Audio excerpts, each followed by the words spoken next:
এমন একটি মন্দির যেখানে নাকি বুলডোজার জিসিবি দিয়ে প্রসাদ বানানো হয়। বন্ধুরা জানলে অবাক হয়ে যাবেন, মাথায় হাত পড়ে যাবে। এটি হলো মধ্যপ্রদেশের দান্দরা ধাম। এখানে প্রসাদ তৈরি করতে বুলডোজার দিয়ে।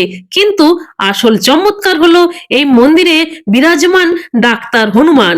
এটা ভারতের একমাত্র মন্দির যেখানে হনুমানজির ডাক্তার রূপে পুজো করা হয়। আবার ক্যান্সারের মতো ভয়ানক রোগও এখানে চিকিৎসা করা হয়। বহু বছর আগের থেকে যেখানে আসলে যারা ডাক্তার দেখিয়ে হার মেনে যাচ্ছে তারাও এই মন্দিরে আসলে সুস্থ হয়ে যায়। এখানে হনুমানজির 300 বছর আগের ডাক্তারের মূর্তি রয়েছে। বলা হয় এই ডাক্তারের হনুমানজির মূর্তি দর্শন করলেই রোগ থেকে মুক্তি পাওয়া যায়।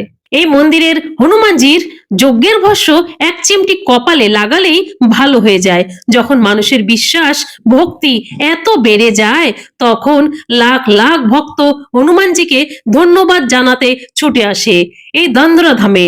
যখন এত ভক্তের জন্য রান্না করা সহজেই ছোট কড়াইতে সম্ভব নয়, তাই বুলডোজার জেসিবি দ্বারা এই মন্দিরের প্রসাদ বানানো হয় আর সকল ভক্তদের প্রসাদ বিতরণ করা হয়।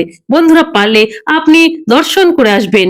কমেন্টে একবার লিখে যান জয় বজরংবলী।